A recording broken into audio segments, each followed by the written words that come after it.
कुछ professional mountaineers जो कि कई बड़े बड़े माउंटेन्स की पीक तक पहुंच चुके थे, वो ये सोचते हैं कि अब हम जाएंगे और कैलाश पर्वत के ऊपर चढ़ाई करेंगे। लेकिन उन्हें नहीं पता था कि ये डिसीजन उनकी लाइफ का सबसे खराब डिसीजन होने वाला है। क्यों?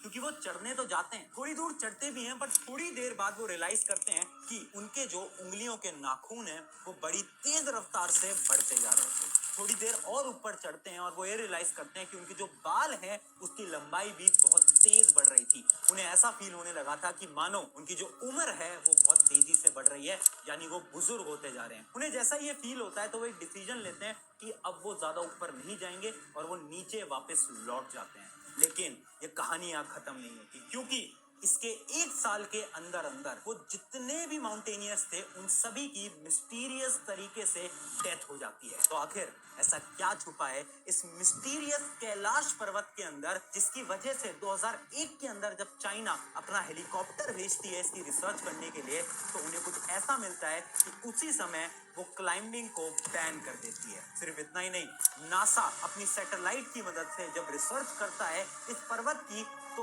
कुछ ऐसी इमेजेस सामने आती हैं जिसकी वजह से हर कोई शॉक हो जाता है। क्या सच में यहाँ पर कुछ छुपा हुआ है? कुछ लोग ऐसा बोलते हैं कि कैलाश पर्वत के अंदर एलियंस रहते हैं, जबकि कुछ लोग ऐसा मानते हैं कि यहाँ पर रहते हैं उनके भगवान। तो चलिए आज समझते हैं डिटेल में साइंस की मदद से the reality of mysterious mountains of Kailash.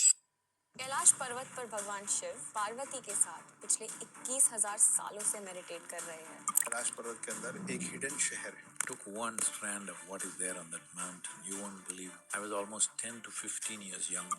Climb that changed mountaineering forever.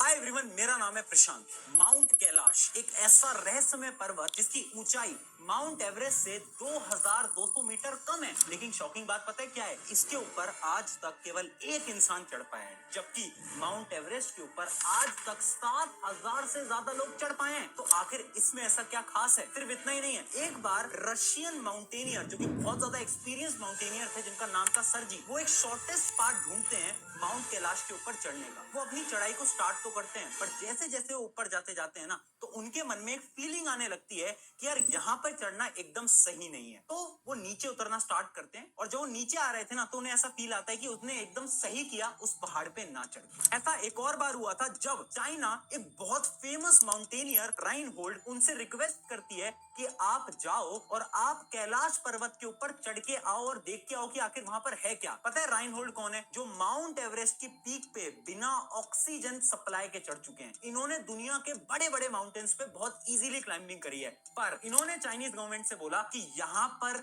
चढ़ना सही नहीं है और आपको भी इस पहाड़ पे किसी को भी चढ़ने के लिए नहीं भेजना चाहिए। तो आखिर ऐसा क्या छुपा हुआ है इस पहाड़ के अंदर? उसी को पता करने के लिए 2001 के अंदर चाइनीज गवर्नमेंट अपना एक हेलीकॉप्टर भेजती है, क्योंकि चाइना को ऐसा लगता है कि चलो कोई इंसान नहीं चढ़ पा रहा, बट हमारे पास टेक्नोलॉजी तो है। तो अपने हेलीकॉप्टर को भेजती है, और वो उस दिन उसको भेजती है जब मौसम एकदम क्लियर था। यानी वो एकदम सारी चीजों को कैलकुलेट करते हैं, किस दिन एकदम अच्छा मौसम होगा, हवा एकदम सही चलेगी, ताकि उनका हेलीकॉप्टर ऊपर तक जा पाए। लेकिन उस दिन पता है क्या होता है? जैसे ही वो हेलीकॉप्टर ऊपर जा रहा होता है, अचानक से काले बादल आ जाते हैं, मौसम एकदम खराब हो जाता है। एक ऐसी स्थिति बन जाती है जहां पर वो हेलीकॉप्टर क्रैश भी हो सकता था। तभी वो जो हेलीकॉप्टर का पायलट था, वो उस हेलीकॉप्टर को वापस से नीचे लेकर आ जाता है, और उसी समय चाइनीज गवर्नमेंट 2001 के अंदर क्लाइंबिंग ऑन माउंट कैलाश को बैन कर देती है। तो इसका जो रहस्य है वो आज मैं आपको बताऊंगा 4 सिंपल पॉइंट्स की मदद से। पर उससे पहले मेरा आपसे एक सवाल है, आपको क्या लगता है, क्या सच में माउंट कैलाश के ऊपर कोई हायर सिविलाइजेशन रहता है या ऑलरेडी रह चुका है? आपका क्या आंसर है? आपको क्या लगता है? यस और नो कमेंट में मुझे जरूर बताना, क्योंकि इस वीडियो के एंड तक आपकी पूरी राय बदलने वाली है। तो समझते हैं 4 पॉइंट्स की मदद से। Point number 1, the geography of mount Kailash. देखो यार, ये जो माउंट कैलाश है ना, ये पहले इंडिया के अंदर आया करता था, लेकिन जो इंडिया चाइना वॉर हुई थी ना 1962 के अंदर, उसकी वजह से जब चाइना ने इंडिया की बहुत सारी टेरिटरी अपने कब्जे में ली, तो ये जो कैलाश पर्वत था, ये चाइनीज गवर्नमेंट के पास चला गया, यानी अब ये चाइना का पार्ट बन चुका है। अब इसकी ज्योग्राफी ना बहुत ज्यादा इंटरेस्टिंग है, क्योंकि कैलाश पर्वत से 4 अलग अलग रिवर जाती हैं, और पता है वो जो चारों रिवर है उनकी अलग अलग डायरेक्शन है। एक रिवर नॉर्थ, एक रिवर ईस्ट, एक रिवर साउथ और एक रिवर वेस्ट, है ना, बहुत इंटरेस्टिंग। पर इससे भी ज्यादा एक इंटरेस्टिंग चीज है कि माउंट कैलाश के पास 2 लेक्स हैं, और वो दोनों ही लेक्स आपस में एकदम अपोजिट हैं। एक लेक का नाम है मानसरोवर और दूसरी लेक का नाम है राक्षस ताल। अब ये जो मानसरोवर लेक है ना, ये पता है एकदम प्योर वाटर की लेक है। ये इतने प्योर वाटर की लेक है ना कि यहाँ पर लाइफ बहुत इजीली एग्जिस्ट कर सकती है। अब इसकी सबसे इंटरेस्टिंग बात पता है क्या है, कि ये जो पानी है ये इतनी हाइट पे होने के बाद भी, इतने कम टेम्परेचर के होने के बाद भी कभी फ्रीज नहीं करता। जबकि वो जो राक्षस ताल है ना, वो एकदम अपोजिट है। उसका जो पानी है वो सॉल्टेड वाटर है, एकदम खारा पानी है, एक ऐसा पानी जो कि कोई पी भी नहीं सकता, वहां पर कोई जानवर एग्जिस्ट भी नहीं कर सकता। अब इंटरेस्टिंग बात पता है क्या है, कि वहां के लोगों का ऐसा मानना है कि जो राक्षस ताल का पानी है ना, वो कभी कभार अचानक से गायब हो जाता है और कभी अचानक से वापस आ जाता है। इसी वजह से उस लेक को घोस्टेड लेक भी बोला जाता है। सिर्फ इतना ही नहीं, एक और मिस्ट्री है इसकी ज्योग्राफी के अंदर, जो सबसे इंटरेस्टिंग मिस्ट्री है कि माउंट कैलाश की साउथ साइड पे ज्यादा बर्फ रहती है, जबकि जो साउथ साइड होती है ना, वहां पर सन रेज ज्यादा पड़ती हैं। तो अब आप खुद सोचो, जहां पर ज्यादा धूप पड़ रही है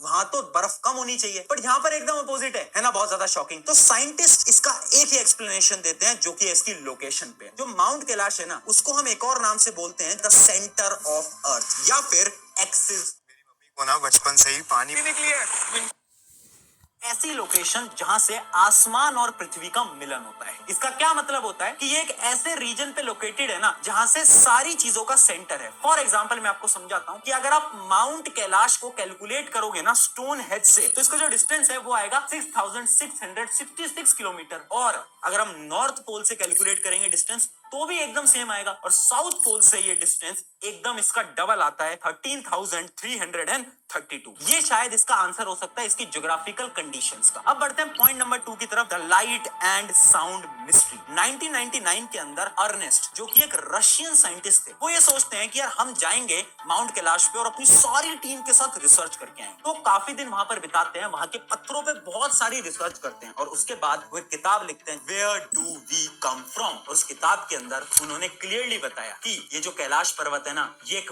मैन मेड पिरामिड है, यानी ये बहुत ज्यादा एडवांस टेक्नोलॉजी से बना है, जो कि पुराने जमाने में किसी हायर सिविलाइजेशन ने बनाया होगा। सिर्फ इतना ही नहीं, उनकी किताब में ये तक लिखा है कि यहाँ से रात को 7 अलग अलग रंगों की रोशनी दिखाई देती है। और ये बात सिर्फ उन्होंने नहीं बोली, बहुत सारे लोकल पीपल जो कि आसपास में रहते हैं, उन सब ने भी बताया कि रात को कई बार अलग अलग 7 रंग उन्हें दिखाई देते हैं। उसके साथ साथ रात को बहुत अलग अलग प्रकार की वाइब्रेशंस तक वहां से सुनाई देती हैं। पर इसका भी बहुत साइंटिफिक एक्सप्लेनेशन है। 2015 में एक रशियन साइंटिस्ट जाते हैं और रिसर्च करते हैं, जो कि कैलाश पर्वत के आसपास में पत्थर थे ना, उन पे वो रिसर्च करते हैं, और रिसर्च सबको शॉक कर देती है, क्योंकि वहां से ये पता चलता है कि उन पत्थर के अंदर इलेक्ट्रोमैग्नेटिक एनर्जीज है, और कोई नॉर्मल एनर्जीज नहीं है। जब वो उसकी फ्रीक्वेंसी को कैलकुलेट करते हैं, तो वो फ्रीक्वेंसी आती है अराउंड 5000 गीगाहर्ट्ज। अगर आपको नहीं पता है, अगर आप साइंस स्टूडेंट नहीं हो, तो ये जो फ्रीक्वेंसी है बहुत ज्यादा होती है, और नॉर्मली इतनी फ्रीक्वेंसी एग्जिस्ट ही नहीं करती। यानी वहां पर कुछ तो ऐसा है जिस वजह से इतनी ज्यादा एनर्जी की चीजें वहां पर प्रेजेंट है। और शायद इसलिए ही 1938 के अंदर हिटलर अपनी एक टीम को भेजते हैं माउंट कैलाश की तरफ रिसर्च के लिए, क्योंकि हिटलर को ये पता चल गया था कि शायद माउंट कैलाश के अंदर कुछ तो एनर्जी के सोर्सेज छुपे हुए हैं, जिसको अगर वो ढूंढ लेते हैं तो इस पूरी दुनिया पे राज कर सकते हैं। सिर्फ इतना ही नहीं, इसके अलावा जब नासा रिसर्च करती है, तो उन्हें यह पता चलता है कि माउंट कैलाश के अंदर कुछ तो मैग्नेटिक फील्ड है, और वो मैग्नेटिक फील्ड नॉर्मल नहीं है, वो मैग्नेटिक फील्ड बहुत ज्यादा है। अगर मैं आपको वैल्यूज में बताऊं, तो उस मैग्नेटिक फील्ड की वैल्यू आई 3000 से 8000 नैनो टेस्ला ज्यादा as compare to other regions. और सिर्फ इतना नहीं, सबसे ज्यादा शॉकिंग फैक्ट जिससे हर एक साइंटिस्ट शॉक हो गया, वो ये था ना कि माउंट कैलाश के आसपास में ग्रेविटेशनल फोर्स बदल जाती थी, कभी ज्यादा है तो कभी कम। और साइंस इसके सिर्फ 2 ही रीजन देती है। रीजन नंबर 1, या तो कैलाश पर्वत के अंदर कोई वॉल्केनो है। रीजन नंबर 2, या तो कैलाश पर्वत के अंदर एक बहुत बड़ी गुफा है जो कि धरती के अंदर तक जाती है। और शायद जो दूसरा रीजन है ये लिंक होता है हमारी रिलीजियन से, क्योंकि बहुत सारी रिलीजियस किताबों के अंदर ये लिखा हुआ है ऑलरेडी, कैलाश पर्वत है ना, इसके अंदर एक बहुत एडवांस सिविलाइजेशन ऑलरेडी रह रही है। अब बढ़ते हैं पॉइंट नंबर 3 की तरफ, द टाइम डायलेशन थ्योरी। आप सबने स्टार्टिंग में सुना था ना कि वो जो माउंटेनर्स चढ़ने आए थे उनके साथ क्या हुआ, उनके जो नाखून थे वो समय से तेज बढ़ने लगे, उनके जो बाल थे वो भी बड़ी तेज रफ्तार से बढ़ने लगे। और ऐसा किसी एक इंसान के साथ नहीं हुआ है, ऐसा हर बार उस इंसान के साथ हुआ है जो कि इस पहाड़ पे चढ़ने की कोशिश करता है। यानी यहाँ पर कुछ तो है जिसकी वजह से समय तेज रफ्तार में दौड़ने लगता है। अब इसकी रिसर्च से साइंटिस्ट ने इसके पीछे के 3 एक्सप्लेनेशन निकाले हैं। The reason number 1, UV rays. अब देखो ये जो पहाड़ है ना, यहाँ पे यूवी रेज बहुत ज्यादा होती हैं, जिस वजह से आपकी जो स्किन के सेल्स हैं वो डैमेज होने लगते हैं। और जब आपकी स्किन के सेल डैमेज होते हैं ना, तो आपके जो सेल्स हैं वो रिपेयर भी बहुत जल्दी करने की कोशिश करते हैं, जिस वजह से आपकी जो स्किन की एज है वो कम होने लगती है और हमें ऐसा फील होने लगता है कि हम बुजुर्ग होते जा रहे हैं। रीजन नंबर 2, लो ऑक्सीजन। देखो यार, जब भी हम पहाड़ पे चढ़ रहे हैं, ऑब्वियस सी बात है ऑक्सीजन वहां पर कम होगा, और जब कम ऑक्सीजन होता है उसकी वजह से जो मेटाबॉलिज्म होता है वो बहुत ज्यादा हाई हो जाता है, जिस वजह से आपकी जो बॉडी है वो ज्यादा कंज्यूम होती है, जिसकी वजह से आपकी जो एज है वो जल्दी बढ़ सकती है। ये बहुत बार